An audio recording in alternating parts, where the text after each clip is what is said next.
ہم بیٹھے بٹھائے جب ہماری آنکھ کھلی تو ہم نے خود کو ایک آزاد ریاست میں پایا جس کا نام پاکستان ہے۔ تو پاکستان کی شکر گزاری ہم کس طرح کریں گے؟ اور اس سے پہلے میں ایک مسلمان ہوں، ہوا سماکم المسلمین، میرے فخر کے لیے یہ بہت بڑی بات ہے کہ میں ان کا امتی ہوں۔ بے شک حضور پاک صلی اللہ علیہ وسلم کا امتی ہوں۔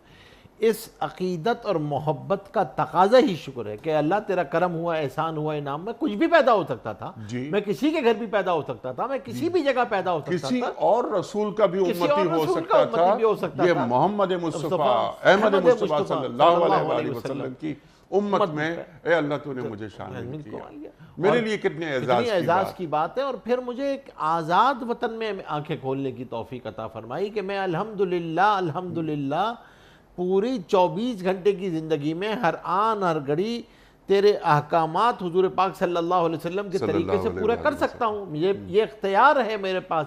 تو یہ بہت بڑی نعمت ہے، بہت بڑی نعمت ہے۔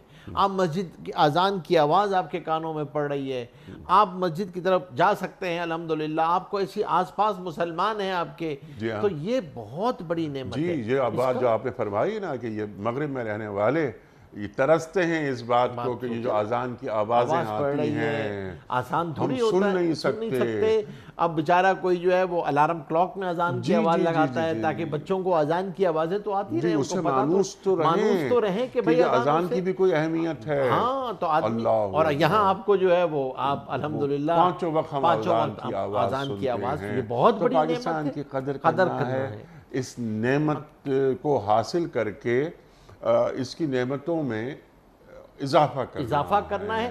دیکھیں آپ اس کی قدر کریں گے تو اللہ آپ کو اس نعمت سے استفادے کی توفیق عطا فرمائے۔ سبحان اللہ، سبحان ورنہ اللہ، اس آزادی کی نعمت سے استفادہ نہیں کر سکیں گے، سبحان اللہ، سبحان آزادی کے تقاضے پورے نہیں کر سکیں گے۔ تو اس کے لیے دعا بھی کرنا یہ ضروری ہے، اس کے محافظین کے لیے دعا کرنا، چاہے وہ جغرافیائی سرحدوں کے محافظ ہوں، چاہے وہ اس کی نظریاتی سرحد ہوں اور اقدار کے محافظ۔